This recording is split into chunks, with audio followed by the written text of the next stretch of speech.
जय हिंद। आज हम बात कर रहे हैं टॉपिक अस्थमा के बारे में। ये अस्थमा को हम ब्रोंकियल अस्थमा भी बोलते हैं, जिसको गांव घर में लोग क्या बोलते हैं, दम्मा। दम्मा क्यों बोलते हैं? क्योंकि बार बार वो लोग खांसते रहते हैं। तो वही आज हम अस्थमा दम्मा के बारे में बात करते हैं कि ये अस्थमा आखिर होता कैसे है, जो अस्थमा है क्यों होता है और किसके कारण होता है। देन अस्थमा होने के बाद क्या क्या सिम्टम्स देखने को मिलता है, यानी कि क्या क्या लक्षण जो अस्थमा से ग्रसित हो जाते हैं जो व्यक्ति, उसमें क्या क्या लक्षण देखने को मिलता है। उसके होने के पूरा पाथवे पैथोलॉजी जानेंगे कि अस्थमा कैसे कैसे कॉज होता है और मुख्य कॉजेटिव एजेंट भी क्या है उसका, वो भी जानेंगे। देन क्या क्या टेस्ट करते हैं हम अस्थमा के डिटेक्शन के लिए, यानी अस्थमा को जानने के लिए हम कौन कौन सा इन्वेस्टिगेशन कराते हैं, कौन कौन सा डायग्नोस्टिक इवैल्यूएशन करवाते हैं, उसके बारे में भी जानेंगे। और अस्थमा को कैसे प्रिवेंट किया जाता है उसके बारे में जानते हैं। तो सबसे पहले अस्थमा जो होता है हमारा लंग से रिलेटेड, यानी रेस्पिरेटरी सिस्टम मेनली अफेक्ट होता है, यानी रेस्पिरेटरी सिस्टम डिजीज इसको हम बोल सकते हैं कि हमारा अस्थमा है वो हमारा रेस्पिरेटरी सिस्टम, यानी कि जो हमारा श्वसन तंत्र है, जब हम श्वास लेते हैं वो सिस्टम क्या होता है, अफेक्ट हो जाता है जब किसी पेशेंट को अस्थमा होता है तब। तो अस्थमा को हम ब्रोंकियल अस्थमा भी बोलते हैं, इसको आप ब्रोंकियल अस्थमा भी कभी कभी लिख दीजिए, ब्रोंकियल। अगर ब्रोंकियल अस्थमा पूछेगा तो आप सेम चीज लिखेंगे, ये ब्रोंकियल अस्थमा बोलते हैं। तो अभी हम डेफिनेशन के बारे में जानते हैं, फिर डायग्राम से समझेंगे। पहले सबसे पहले डेफिनेशन एक देख लीजिए। जैसे कि देखिए, asthma is one of the most common chronic disease. Chronic यानी बहुत ज्यादा फैलने वाला डिजीज को क्रॉनिक बोलते हैं, कम जो फैलता है उसको एक्यूट बोलते हैं।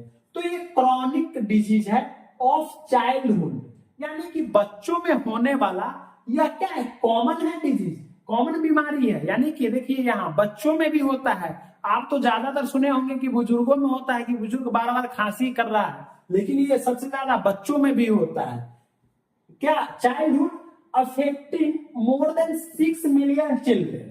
ये 6 million children in United state, आप कर लीजिएगा यहाँ पर, जो यूएसए में, यानी कि 6 मिलियन, अगर 10 बच्चे को ले रहे हैं उसमें एक बच्चा अस्थमा वाला मिल जाएगा। कहाँ? यूनाइटेड स्टेट, जो अमेरिका है।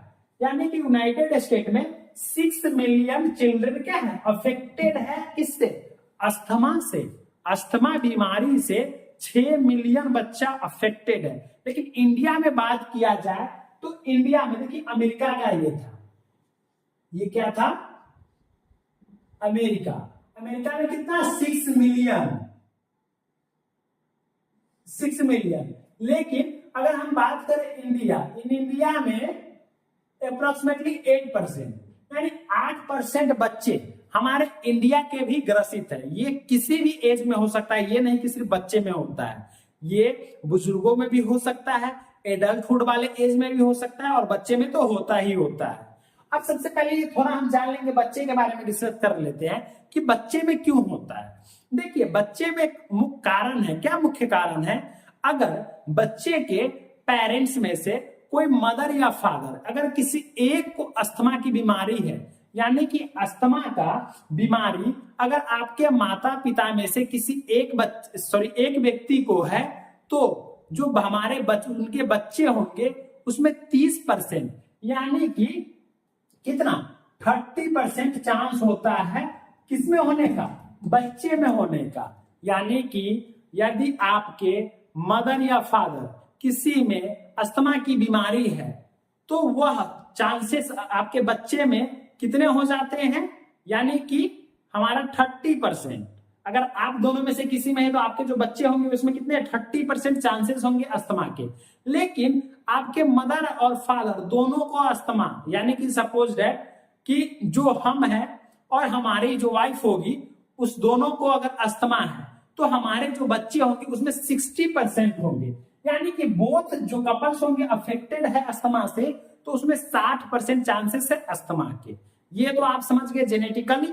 देन बच्चों में और मुख्य कारण जो इन्वायरमेंटल ट्रिगर्स के कारण होता है, इन्वायरमेंटल ट्रिगर्स में बोलेंगे कि जैसे कि कोल्ड इन्वायरमेंट है, तो कोल्ड इन्वायरमेंट में बच्चे अच्छे से सांस नहीं लेगा, सांस लेने में समस्या होगी, तो वो अस्थमा का कॉजेशन होने लगता है।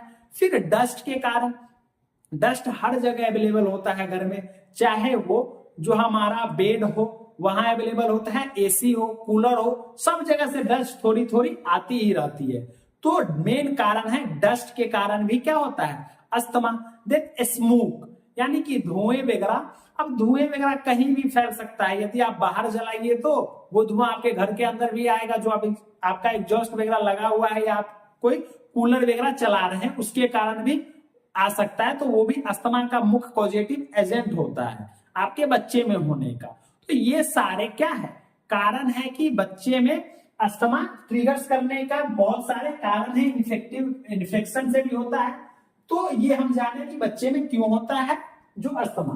अब अस्थमा क्या है, एक क्रॉनिक इन्फ्लामेटरी लंग्स डिजीज है। जो अस्थमा है वो क्या है, एक क्रॉनिक इन्फ्लामेटरी लंग्स डिजीज है that can cause repeated episode of cough, जिसमें हमारा बार बार क्या होता है, खांसी आने लगता है। यानी कि जब किसी व्यक्ति को अस्थमा हो जाता है तो बार बार क्या करता है खांसता है। तो ये अस्थमा का क्या है, रिपीटेड एपिसोड कफ है जो सिम्टम्स है। देन व्हीजिंग, ये घरघराहट, मतलब कि घरघराहट की आवाज सुनाई देगी, वो घरघराए के खांसी। जब आप देखे होंगे कि अगर कोई आपके आस पड़ोस में अस्थमा वाले व्यक्ति होंगे, वो एकदम खर्राटे वाला एकदम घरघराहट की आवाज आएगी, आप डर भी जाइएगा, तो वो होगा। And breathing difficulty, this is the most important symptoms of asthma.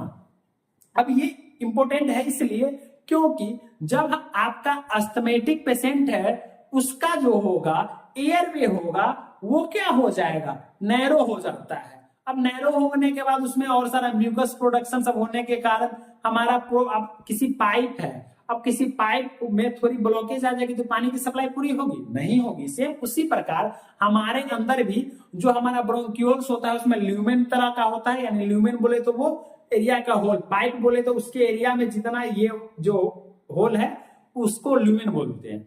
तो वो अगर मतलब कि इन्फ्लेम्ड हो जाएगा तो प्रॉपर फ्लो नहीं हो पाएगा एयर का, तो वही हमारा ब्रीथिंग डिफिकल्टी है। तो क्या बोलता है, asthma is one of the most common chronic disease of childhood affecting more than 6 million children in USA. Asthma is a chronic inflammatory lung disease that can cause repeated episode of cough, wheezing and breathing difficulty. In India में 8%। तो ये हमारा क्या first definition था क्या, asthma का। अब asthma के बारे में सेकेंड डिफिनीशन भी जानेंगे, ये आप लोग लिख लिए होंगे। देखिए अब हम इमेज से समझते हैं। हम पहले ही बताया कि इमेज से जानेंगे, डीपली जानेंगे। इसके बारे में हम अस्थमा के बारे में हम थोड़ा ज्यादा जानेंगे। ये हम सब कुछ डिस्कस करेंगे, आप थोड़ा बने रहिए। आज का वीडियो थोड़ा लॉन्ग होगा, आप लोग टेंशन मत लीजिए, लेकिन थोड़ा लॉन्ग होगा तो क्या समझना भी तो जरूरी है। अगर थोड़ा लॉन्ग भी वीडियो होगा तो आपको पूरा चीज समझ में तो आना चाहिए। देखिए लंग्स के बाद, अब देखिए ये लंग्स, सपोज दैट ये लंग्स है, ठीक।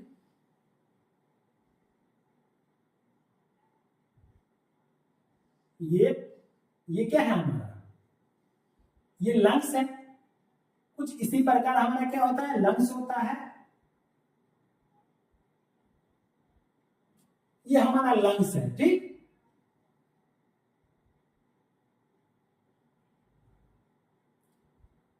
ये हमारा लंग्स है। लंग्स में सबसे ऊपरी वाला पार्ट को हम क्या बोलते हैं, ट्रेकिया बोलते हैं। ये हमारा जो हमारा लंग्स है, मतलब कि लंग्स कहां से स्टार्ट, सॉरी रेस्पिरेटरी सिस्टम में स्टार्ट होता है नॉस्ट्रिल से। नॉस्ट्रिल से सीधा आ जाइए तो फेरिंगलाइनिस होता है।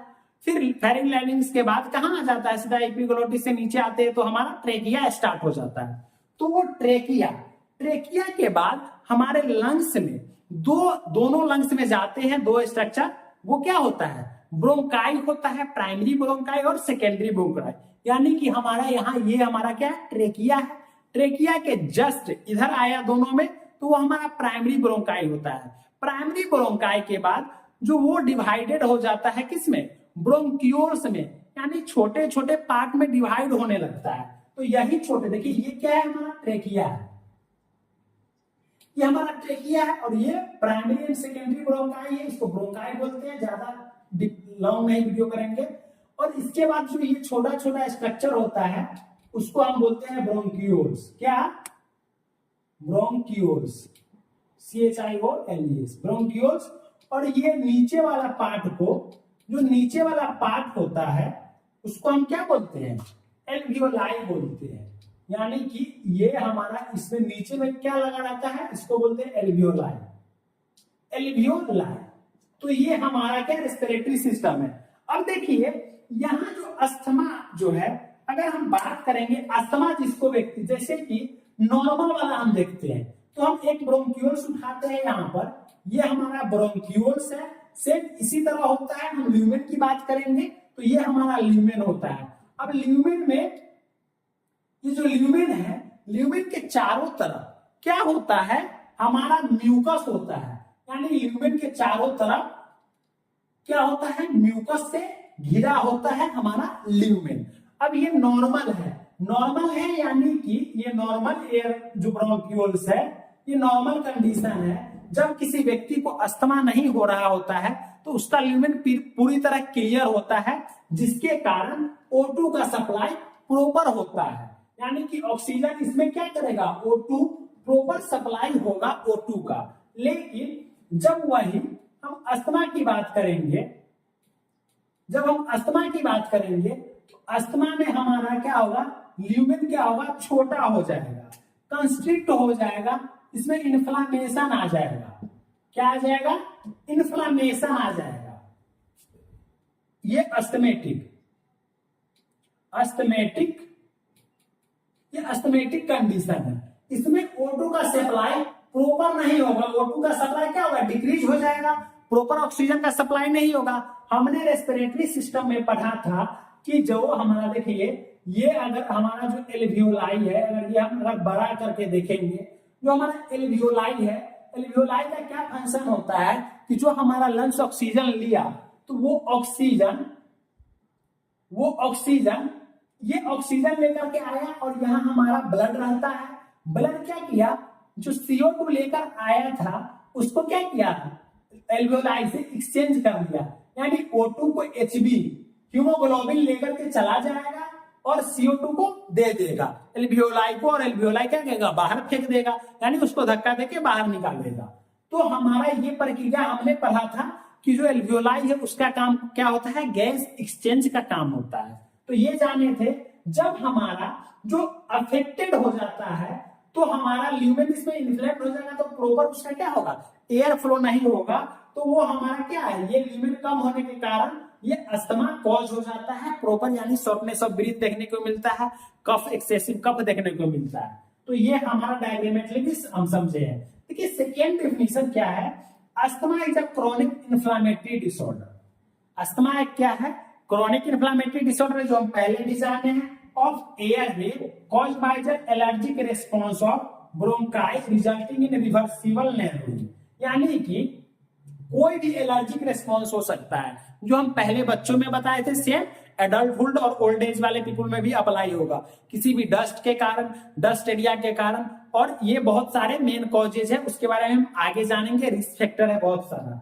Then airway due to broncho constriction, यानी broncho constriction in the sense of ये कॉन्स्ट्रिक्ट कर जाना, जो नैरो हो जाना, ये नैरो है, ये खुला हुआ है, ये डायलेट है, प्रॉपर डायलेट है, तो ब्रोंको कंस्ट्रिक्शन हो जाएगा। And congestion, thickening of walls, wall का क्या होगा, थिकनिंग हो जाएगा, वाल मोटा हो जाएगा, जिसके कारण हमारा एयर फ्लो नहीं होगा, यानी कि एन एक्युमुलेशन ऑफ म्यूकस। जो पहले ही बताया कि म्यूकस जब एब्जॉर्ब हो जाता है, ज्यादा हो जाता है, तो आपको सांस लेने में कठिनाइयां होती है। तो ये सेकेंड डिफिनेशन था हमारा किसका, जो ये अस्थमा का। अब हम जानेंगे रिस्क फैक्टर, क्या क्या रिस्क फैक्टर होंगे, यानी कि क्या क्या रिस्क फैक्टर आपको देखने को मिलेंगे, क्या क्या रिस्क फैक्टर से अस्थमा कॉज हो सकता है। फैमिली हिस्ट्री या जेनेटिक हिस्ट्री। फैमिली हिस्ट्री में हम बताएं कि मदर या पेरेंट्स में किसी को अगर अस्थमा है तो 30% उनके बच्चे में होने के चांसेस रहते हैं। यदि आपके फैमिली मेंबर्स में भी किसी अस्थमा है तो अप्रोक्सीमेटली कुछ ना कुछ % चांसेस होते हैं कि आप में भी अस्थमा कॉज हो।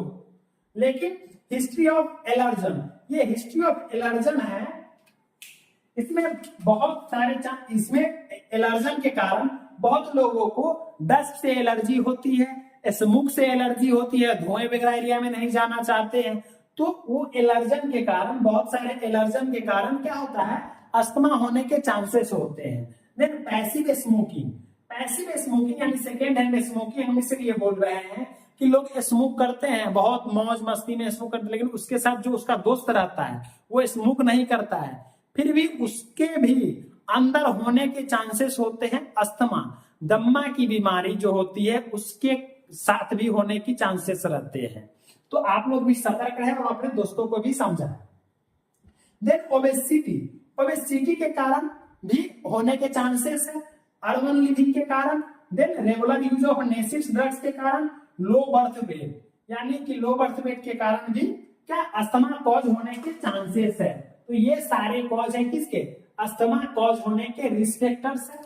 कॉजेस की बात करें हम, इटियोलॉजी, अभी तो हम देखें क्या रिस्क फैक्टर्स, अब हम देखेंगे कॉजेज यानी इटियोलॉजी।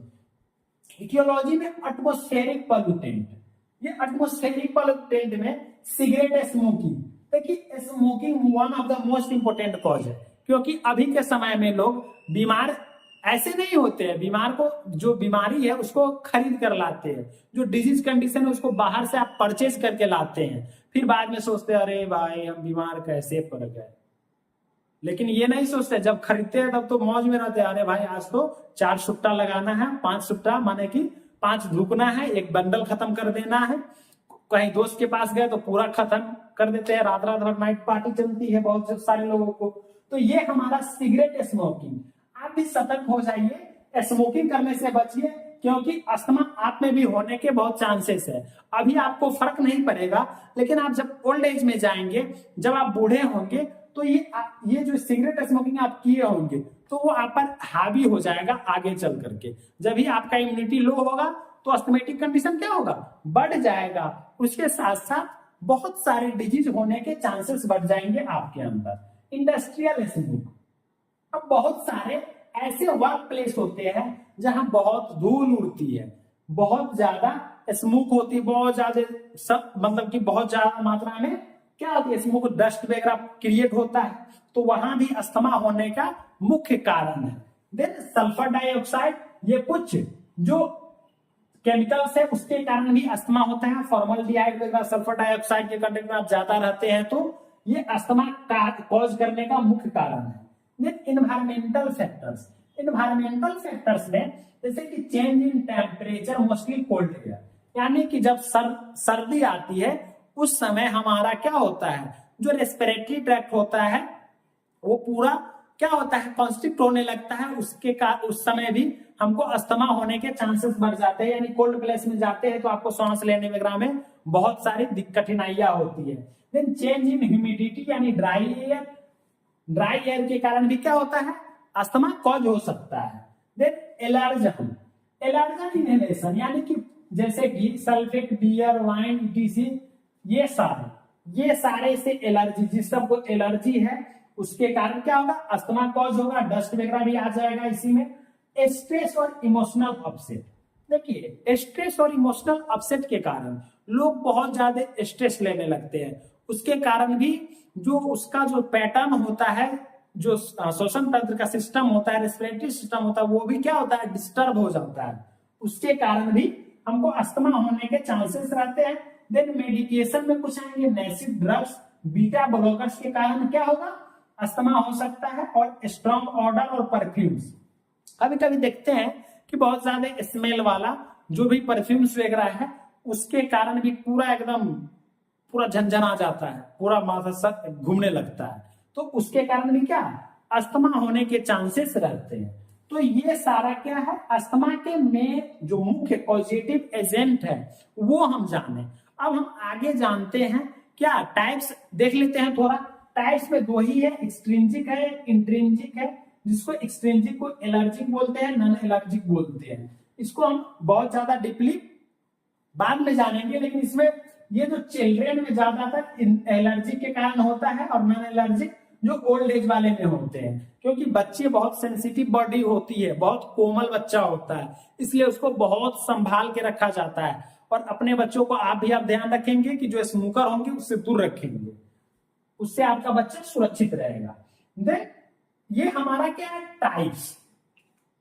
और ये टाइप्स के बाद हम देखते हैं सिम्टम्स, जो लक्षण, क्या क्या लक्षण है, क्या क्या सिम्टम्स है। अगर अस्थमा किसी को हो रहा है तो क्या क्या सिम्टम्स देखने को मिलेगा, तो वो सिम्टम्स के बारे में जानते हैं। इसमें क्लिनिकल मैनिफेस्टेशन में क्या क्या है, देखिए सबसे पहला व्हीजिंग है। व्हीजिंग साउंड यानी कि जो घरघराहट वाली आवाज सुनाई देती है, कब, जब आप स्टेथोस्कोप लगाते हैं और सुनते हैं लंग साउंड, तब आपको कैसा साउंड दिखाई पड़ता है, व्हीजिंग। या पेशेंट के पास आप ऐसे उसके चेस्ट रीजन पे आप कान लगाकर सुनेंगे तो जब वो सांस लेगा तो वहां से घर घर की आवाज आती है। तो व्हीजिंग साउंड, जब किसी को अस्थमा हो गया है, किसी पेशेंट को अस्थमा है तो वो व्हीजिंग साउंड सुनाई पड़ेगा। चेस्ट टाइटनेस, जो चेस्ट है वो कैसा हो जाएगा, अकड़ जाएगा, पूरा टाइट होगा, यानी कि टाइट होने के कारण पेन भी होगा, तो वो चेस्ट टाइटनेस फील करता है जिसको अस्थमा होता है वो। Then hypoxia, hypoxemia in the sense of oxygen, यानी डिक्रीज ऑक्सीजन लेवल, यानी कि ऑक्सीजन की कमी हो जाती है, वो हाइपोऑक्सीमिया है। देन कफ, कफ कब होता है, जब पूरा निचेंत हो जाएंगे आप, नाइट में आराम से सोने के लिए जाएंगे, उसके बाद 2-3 घंटे बाद खूब खांसी होगा, तो वो हमारा क्या है, सिम्टम्स है। फिर अर्ली इन द मॉर्निंग, सुबह उठते ही खांसी शुरू हो जाएगा, बेड से उठिएगा, जब बेड से खांसी एकदम खांसने स्टार्ट कर देंगे और 10-15 लोगों को खुद जगा देंगे, तो वो अस्थमा की कंडीशन में एक्चुअली देखने को मिलता है। Then dyspnoea, dyspnoea in the shortness of breath, यानी ब्रीथलेसनेस। यह मुख्य कारण है किसका, अस्थमा का। जिसको अस्थमा हो जाएगा उसको सांस लेने में दिक्कत होगी ना भाई, बहुत ज्यादा दिक्कत होगी। यही तो मुख्य कारण है किसका, अस्थमा का। जो मुख्य सिम्टम्स है, लक्षण, यानी कि जब किसी को अस्थमा होता है तो उसको सबसे पहले सांस लेने में ही दिक्कत होता है। देन प्रोलॉन्ग एक्सपायरेशन, क्या होगा, प्रोलॉन्ग एक्सपायरेशन, लंबे समय तक पूरा एक्सपायरेट करते रह जाएगा, एक्सपायरेट करने में उसको प्रॉब्लम होगी। देन क्या है, अटैक ऑफ अस्थमा में भी फ्यू मिनट्स। अब बहुत सारे व्यक्ति को अस्थमा से अस्थमा अटैक भी आ जाता है, क्या पूरा एकदम सील्ड हो जाता है। यही जो आप देखें ना, अस्थमेटिक जब अटैक होगा, ये जो ल्यूमेन है, जब अस्थमेटिक अटैक का कारण होगा तो ये बिल्कुल नैरो हो जाएगा, पूरा ब्लॉकेज हो जाएगा, ऑक्सीजन का पूरा जो फ्लो होगा वो खत्म हो जाएगा, तो वही अस्थमेटिक अटैक हो जाएगा। देन क्या होगा, रोंकाई यानी sound during inspiration. रोंकाई sound appear होता है जब आप जब अस्थमा वाले पेशेंट इंस्पायरेट करते हैं यानी ऑक्सीजन लेते हैं, तब कैसा साउंड होता है, रोंकाई। तो ये सारे सिम्टम्स देखने को मिलते हैं किसमें, अस्थमा वाले व्यक्ति में।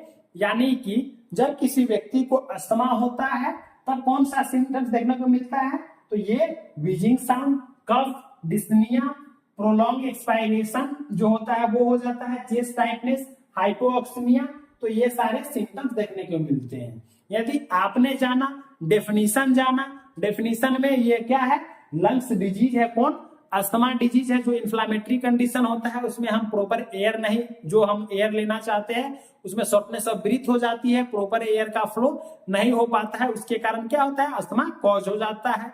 यूएसए की बात करें तो उसमें 6 मिलियन क्या है, चिल्ड्रन को मेनली अफेक्ट कर दिया हुआ है। लेकिन अगर इंडिया में देखेंगे तो 8% अस्थमा वाले बच्चे हैं।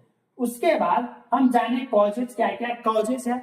अब हम जानेंगे क्या, पैथोफिजियोलॉजी एंड डायग्नोस्टिक इवेल्युएशन, यानी कि जो अस्थमा है वो कैसे कॉज होता है। चलिए हम अब जानते हैं। क्या हम बात कर रहे थे, पैथोफिजियोलॉजी का, यानी कि जो डिजीज कॉज होने का क्या कैसे कॉज होता है वो पैसेज। देखिए कोई भी इटियोलॉजिकल फैक्टर हो सकता है अस्थमा को कॉज करने में, जो भी हम रिस्क फैक्टर जाने हैं वो कोई भी हो सकता है उसमें से।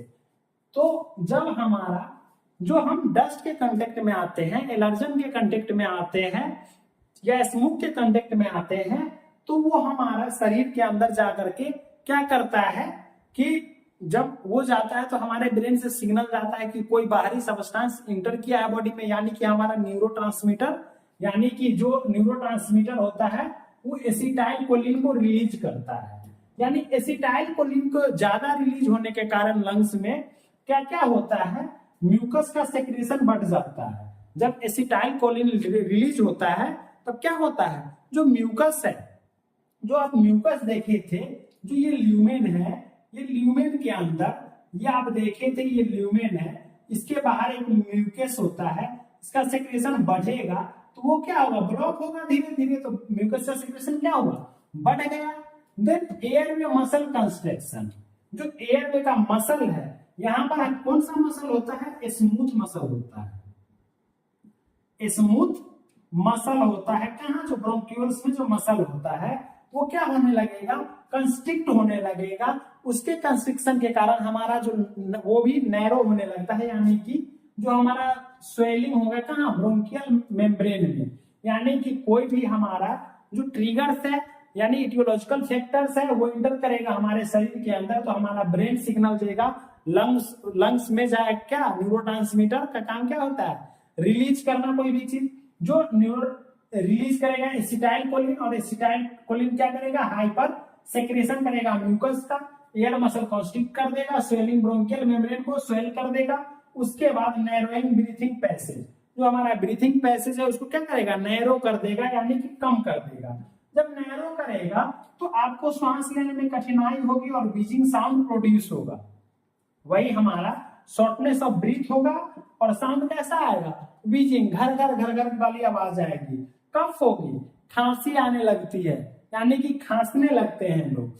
चेस्ट टाइटनेस, चेस्ट बहुत टाइट हो जाएगा, बहुत भारी होगा, दर्द जैसा फील होगा, तो वो क्या होगा, चेस्ट टाइटनेस होगा। देन अस्थमा कॉज हो जाएगा। यदि आप उसके एग्जामिनेशन करवाएंगे डायग्नोस्टिक एग्जामिनेशन, तो वो अस्थमा के पेशेंट होंगे, इतने सारे जो सिम्टम्स दिखेंगे ज्यादा लॉन्ग पीरियड तक, तो वो अस्थमा के पेशेंट होते हैं। अब मेनली अगर हम डायग्नोसिस की बात करें, क्या क्या डायग्नोस्टिक इवैल्यूएशन किए जाएंगे, ये आप स्क्रीनशॉट ले लीजिए। मोस्ट इंपोर्टेंट ये पैथोफिजियोलॉजी, क्योंकि एग्जाम में पैथोफिजियोलॉजी बहुत बार पूछा भी गया है अस्थमा का, और अस्थमा डिजीज बहुत बार आया है, तो ये आपके लिए मोस्ट इंपोर्टेंट है। अब हम बात करते हैं क्या डायग्नोस्टिक इवैल्यूएशन का, डायग्नोस्टिक इवैल्यूएशन, इसी को इन्वेस्टिगेशन कहते हैं। ये डायग्नोस्टिक इवैल्यूएशन है। देखिए डायग्नोस्टिक इवैल्यूएशन में क्या क्या जो डायग्नोसिस करेंगे अस्थमा के डिटेक्शन के लिए, तो सबसे पहला क्या करेंगे, जो हमारा म्यूकस है, स्पूटम कल्चर करेंगे, स्पूटम कल्चर करेंगे। स्पूटम कल्चर करते हैं, उसी में सबसे पहले हम क्या करते हैं, ये बाद में भी आप लिख सकते हैं, लिख लीजिए नीचे, हिस्ट्री कलेक्शन।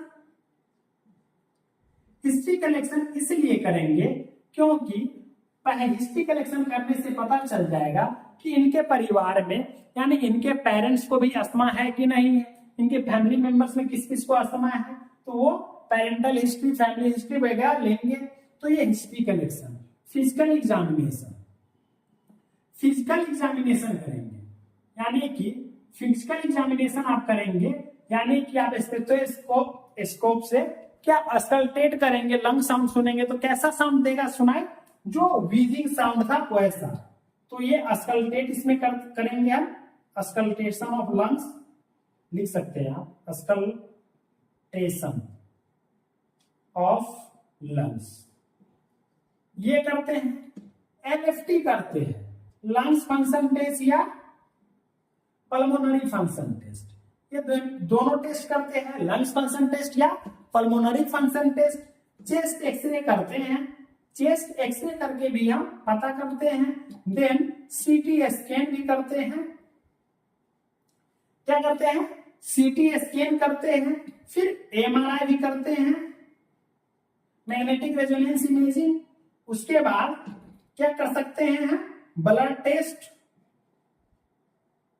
ब्लड कल्चर, उसके बाद स्पायरोमेट्री वगैरह से चेक करते हैं, स्पायरोमेट्री से कि इसका लंग्स डैमेज है या नहीं, मतलब कि कितना वो क्या कर रहा है, कितने स्पीड है उसके जो ऑक्सीजन छोड़ने का लेने का, तो वो स्पेरोमीटर इतने सारे टेस्ट कर सकते हैं किसको, अस्थमा को डिटेक्शन करने के लिए। तो ये सारे क्या है, डायग्नोस्टिक इवैल्यूएशन है। अब हम बात करेंगे इसके मैनेजमेंट में क्या क्या मेडिकल मैनेजमेंट देंगे अस्थमा वाले पेशेंट को। अब हम बात करते हैं मेडिकल मैनेजमेंट का, क्या क्या मेडिकल मैनेजमेंट है। देखिए ब्रोंकोडायलेटर ड्रग्स दिया जाता है। ब्रोंकोडायलेटर का काम क्या करना होता है, dilate bronchioles, dilation of bronchioles. जो हमारा ब्रोंक्यूल्स नैरो हो गया था, जो हम देखे थे कि जो हमारा ये ब्रोंक्यूल्स है ये नैरो हो गया था, इसी को डायलेट करने का काम कौन करता है, जो आपका ब्रोंकोडायलेटर ड्रग्स होता है वो। अब क्या क्या ब्रोंकोडायलेटर ड्रग्स है, देखिए साल्ब्यूटामॉल, एल्ब्यूट्रॉल, साल्मेट्रॉल, टर्बिटलिन। तो ये कुछ हमारे ब्रोंकोडायलेटर ड्रग्स है जो अस्थमा वाले पेशेंट को दिया जाता है, जिससे कि उसका जो ब्रोंक्यूल है वो डायलेट हो सके और वो प्रॉपर इनहेल कर सके ऑक्सीजन। देन जैंथिन डेरिवेटिव्स कुछ ड्रग्स है, ये ड्रग्स क्या काम करता है, डायरेक्टिक इफेक्ट एक्शन किया इसका और रिलैक्स करता है हमारे स्मूथ मसल को। जो हमारा स्मूथ मसल होता है ब्रोंक्यूल्स का, उसको रिलैक्स करता है। और इसमें कुछ ये ड्रग्स है, थियोफाइलिन ड्रग्स है, डेलिफाइलिन है और एमिनोफाइलिन है। तो ये सारे ड्रग्स है जो आपको स्किन इनहेलेशन की सहायता से दिया जाता है। स्किन इनहेलेशन भी आप देखे होंगे प्रोसीजर, उसमें वो ड्रग्स डाल करके फिर लगा दिया जाता है ऑक्सीजन मास्क में, तो उसके सहायता से वो उसका जो एयर वे होता है वो क्लियर होता है। तो ये ड्रग्स है जैंथिन डेरिवेटिव्स। अब एंटीकोलिनर्जिक एजेंट दिया जाता है, इसका भी क्या काम होता है, रिलैक्सेशन ऑफ स्मूथ मसल। क्या, स्मूथ मसल को रिलैक्स करना and decrease secretion of mucus.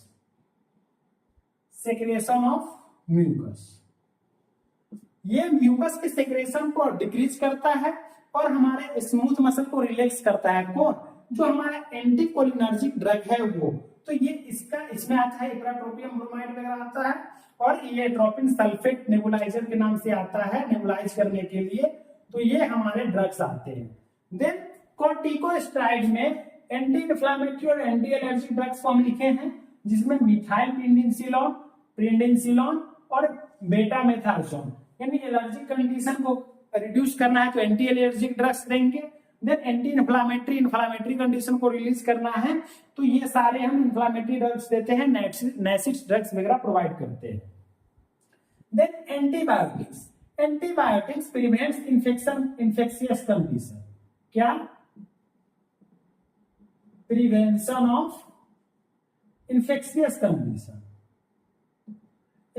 Condition को प्रिवेंट करने के लिए हम एंटीबायोटिक्स प्रोवाइड करते हैं, जैसे कि एमोक्सिसिलिन एंटीबायोटिक्स है, एजिथ्रोमाइसिन है, एरिथ्रोमाइसिन है। बहुत सारे एंटीबायोटिक्स होते हैं, बहुत डिफरेंट टाइप्स के पेनिसिलिन वगैरह होते हैं, सल्फोनामाइड, सिफेलोएस्पिरिन, सबका अलग अलग क्लासिफिकेशन है, बहुत सारा एंटीबायोटिक्स है। तो ये कुछ इंपॉर्टेंट एंटीबायोटिक्स लिखते हैं जो ज्यादा यूज होता है, वो है ये एंटीबायोटिक्स। किसको, जो हमारा बैक्टीरिया है उसको किल करने में मदद करता है। देन कॉम्बिनेशन ऑफ ड्रग्स, एक ड्रग कॉम्बिनेशन आता है। आप अस्थमा वाले पेशेंट को देखे होंगे, एक इनहेलर रखता है। क्या, एक इनहेलर रखता है और उस इनहेलर में एक मेडिसिन निकालता है, कवर से आप भी देखे होंगे, और वो क्या करता है, उस मेडिसिन को खोल करके उसमें डालता है, इनहेलर में डाल देता है और उसके बाद मुंह में लगाता है। कुछ इस तरह से होता है, ऐसा आप लोग देखे होंगे। इसमें यहाँ इससे खोलता है और यहाँ लगाता है मेडिसिन और यहाँ लेकर के मुंह में लगा करके पूरा जोर से खींचता है। अब वो जोर से क्यों खींचता है, क्योंकि उसमें के जितना भी होगा मेडिसिन वो सारे अंदर जाते हैं, और वो अंदर जाने के बाद वो खांसते हैं बहुत तेज। खांसने से जो अंदर का इन्फेक्शन है वो क्या, बाहर की तरफ निकलता है। तो उसमें जो ड्रग्स आते हैं जो एडवायर के नाम से आते हैं, ये एडवायर के नाम से आता है वो ड्रग्स।